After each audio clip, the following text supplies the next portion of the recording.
this paper aims to articulate the way Christians of the early centuries envisioned, arguably, the main purpose of liturgical acts, the salvation of those who take part in rituals. Seen through the lens of salvation, liturgical services and their theology encapsulate a special soteriology. Liturgical acts are neither sheer prayer, nor sheer commemoration, nor sheer encounter with God and His descended grace, but they are equally part of God's history of salvation, part of God's larger scenario of human deliverance called divine economy. This fact becomes obvious if we take into account Christ's own words. Those who eat my flesh and drink my blood have eternal life, and I will raise them up on the last day. It is for this reason that I prefer to label it liturgical soteriology, and this paper intends to identify its main elements and origin. Under that later aspect, we may discover that Christian liturgical soteriology includes distinct continuities and discontinuities with the liturgical soteriology of the Old Testament temple. On the one hand, it shapes an ancient Jewish theological pattern, namely ritual gestures performed in front of the fullness of divine grace or glory or throne elicits salvation. As a whole, the entire complex of liturgical actions performed in the sanctuary sums up to a genuine mechanism of salvation. However, salvation is not reached through the system's own functionality or enactment, but rather by attempting to prompt God's gracious condescension and salvific agency. On the other hand, Christian idea of incarnation triggers several semantic discontinuities with the temple as far as Christ becomes the incarnate Lord of glory, dwelling with His entire divinity encapsulated within the limited body of a human being. In order to perceive these specific features, my analysis will compare the Christian liturgical context of early Paschal festivals and early liturgies with the liturgical context of the Temple of Jerusalem and the community of Qumran. Liturgical soteriology in the Temple of Jerusalem. An inquiry of the relevant background of the early Christian liturgical approach of salvation has to begin in the Temple in Jerusalem. Most plausibly, the framework which generated the concept of a liturgical soteriology in its key elements. The assembly in the temple represented the human gathering in front of a saving divinity, which dwelt in its innermost and inaccessible chamber, the Holy of Holies. Since the temple was the place where Yahweh's luminous glory, majesty, kavod, resided in its authentic divinity, the ultimate goal of the temple liturgical life was actually the salvation in the presence of Yahweh's glory. To this effect, it is worth mentioning that forefront Old Testament scholars have already investigated certain aspects of the liturgical practice of the Temple in Jerusalem, particularly the ritual use of the Psalms. Helmer Ringren, for instance, concluded that the temple ritual practice implied two main ideas: the intention to co-celebrate with the angels and to be saved in the presence of Yahweh. The religion of Psalms is cultic religion, states Ringren. The Psalms were not written for private use, at least not originally, but for the use in the cult of the Yahwistic community, and in most cases for the cult of the pre-exilic community. The Lord is in the temple. He dwells in His sanctuary, and He reveals Himself in the temple on the congregation that has come together to celebrate the festival. Out of Zion, the perfection of beauty, God shines forth. Other psalms illustrate the same vein of thought. Psalm 63. So I have looked upon thee in the sanctuary, beholding thy power and glory. 26. O Lord, I love the the habitation of thy house, and the place where thy glory dwells. And many others, there are many other examples, we find, therefore, the first two main elements of a liturgical soteriology: the liturgical acts accomplished in the temple and the divine presence. Furthermore, the liturgical theology of the Psalms equally includes the third element, namely the salvation which the divine presence exerts upon those who perform the services in front of it. In this liturgical context, Yahweh is the source of deliverance par excellence. Among the various soteriological expressions present in the Psalms, some emphasize human personal salvation, while others reflect a larger soteriological expectation. Psalm 79, for example: "Help us, O God of our salvation, for the glory of thy name, deliver us and forgive our sins for name's sake." 27, "One thing I have asked of the Lord, that I will seek for after, that I may dwell in the house of the Lord all the days of my life, and behold the beauty of the Lord." To conclude, the liturgical soteriology of the temple implies three distinct elements: the liturgical acts, the divine presence within the temple, and the salvation granted by God. However, human congregation as a whole does not intersect the heavenly liturgy, except some privileged persons as Prophet Isaiah. The intersection is limited sometimes to the heavenly throne, as in Psalm 99, in which Yahweh is described as enthroned in the head of the cherubim, and also dwelling in Zion, which shows in a distinct way that Yahweh's divine presence was full without rest in the temple. This is cross. The liturgical view on salvation developed at the temple in Jerusalem will have a notable echo in various later Jewish and Christian contexts, from the Qumran community to the early Christian and early rabbinic liturgical settings. Several modern specialists in Dead Sea materials pointed out the fact that the main intention of the Qumranite community was to participate in the angelic liturgy and join human liturgy to the heavenly one. We have to notice that the element of the divine presence on earth is a missing element in the Qumranite liturgical theology, and for this reason, human liturgical act becomes an effort to participate directly in the heavenly realm.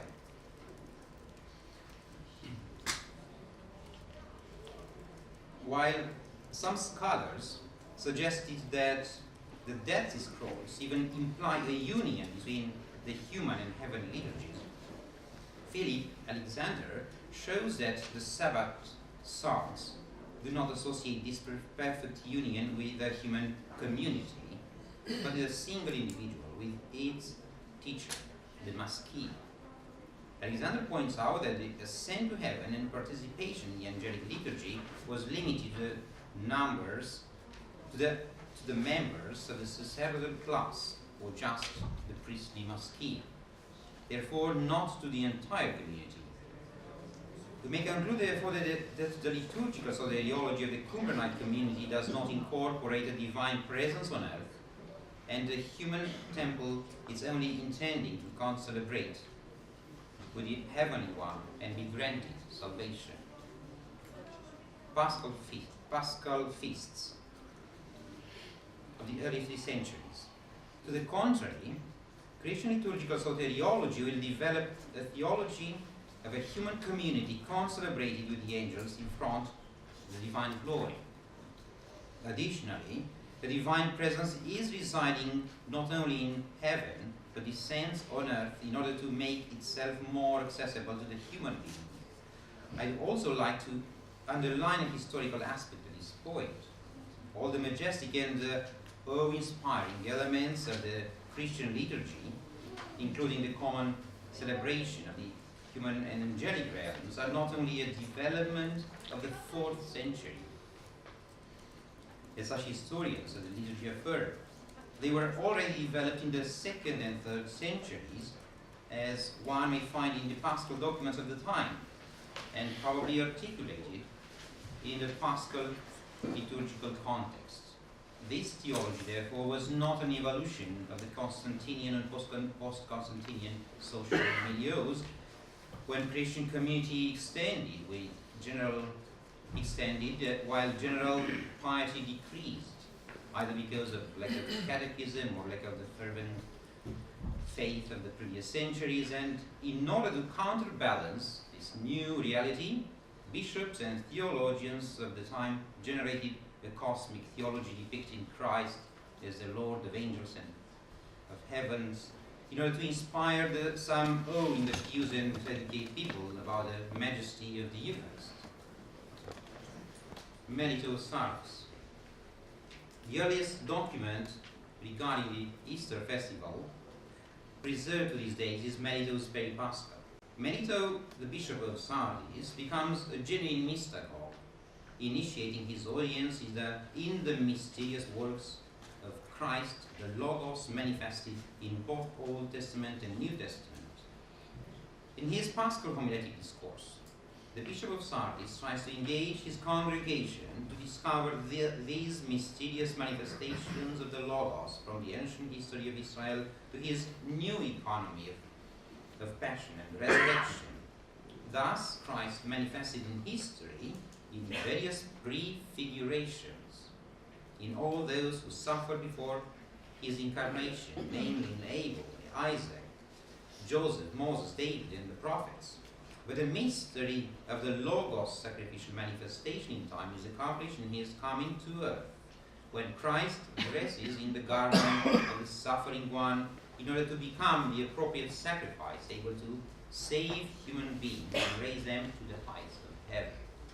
Melito conceives salvation in liturgical terms.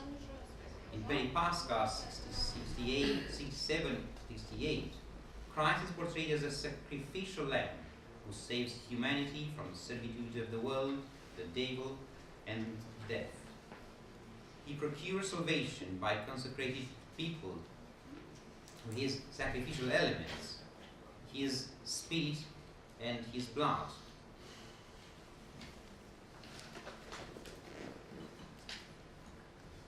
I'll have to make it shorter, and I will skip to Syro Hippolytus, in which we have a clearer illustration of the meeting of the three temples.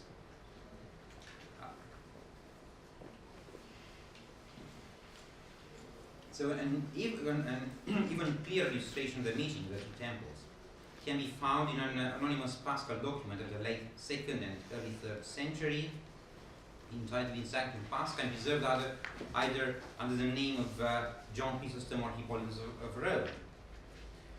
In Sanctum Pascha begins with a description of the manifestation of the Logos as a heavenly light present in the whole universe. During the Paschal liturgy, the bread and wine of the Eucharist incorporate the unseen, glorious restitution of the Lord of the powers. The text concludes with a cosmic liturgy in which the angelic and human choirs worship the victorious King, and describes the common glorification which the two intersected temple offer to the King of glory. Exalt the heavens and of heavens, which is the Spirit, proclaim the glory of God. Exalt heavenly hosts, air, and all the elements of the universe, and so on. So in this cosmic glorification, the author intends to insert the early Paschal liturgy as a mystical path to the King of glory. While commenting on Exodus 12, for instance, Hippolytus makes the following cryptic affirmation: "This is the night on which the flesh is eaten, for the light of the world has set on the great body of Christ. Take and eat. This is my body."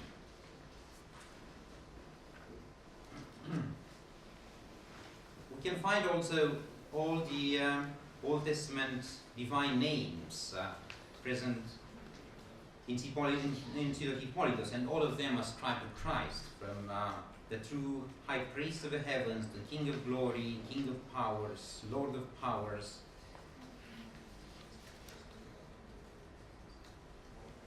And one of the passage, just to give you a little bit of his text. An antiphonal choir has been formed on earth to respond to the choir above. The past of God, no longer confined to the heavens, and now united to us in spirit.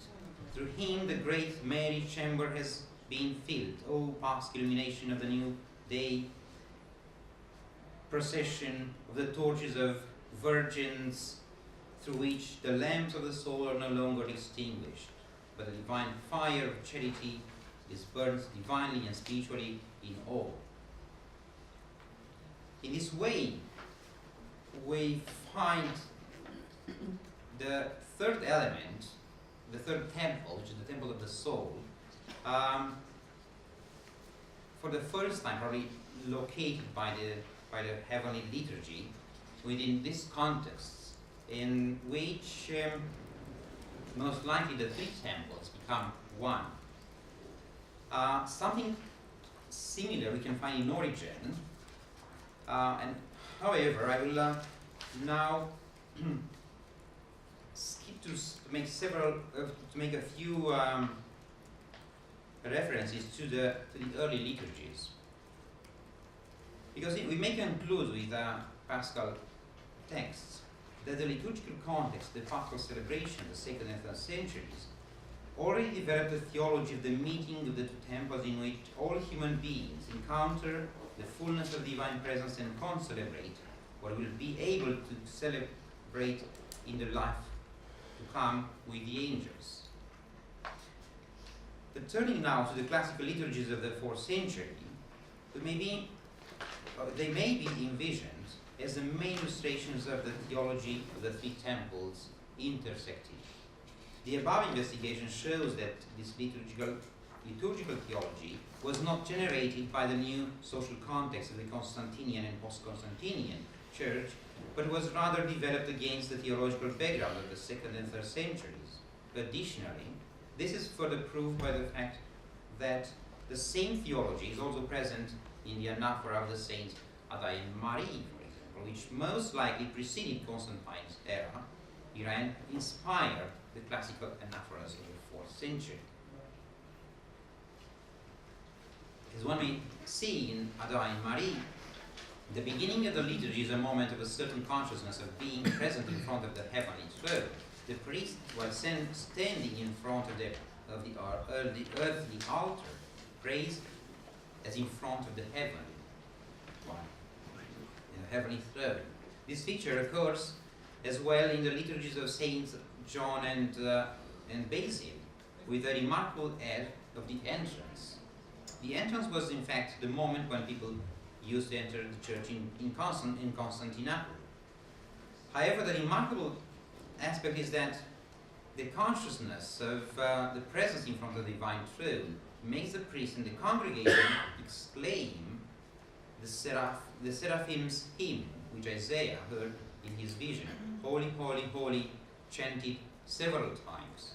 The assembly, therefore, is aware from the very first moment that the liturgy has to become the meeting of the earthly and heavenly temples. The prayer of the entrance in the liturgies of St. John and Basil, now silently recited by the priest, makes it clear.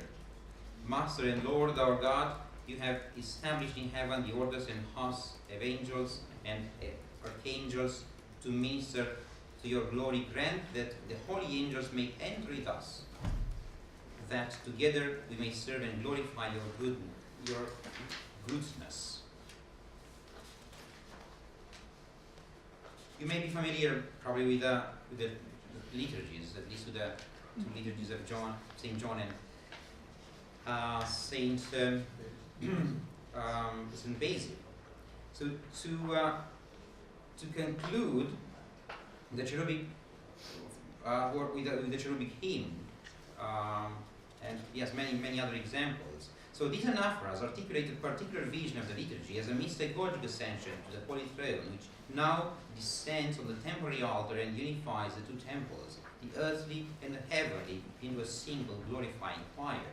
However, while the epiclesis become the moment when God himself descends in the center of this human and angelic concelebration, the time of the communion with Christ's flesh and blood changes into the instant in which this divine descent makes the last step within the human soul. It is therefore the presence of God that unifies together the three temples, heavenly, earthly, and the human soul, into a single worship. Thank you.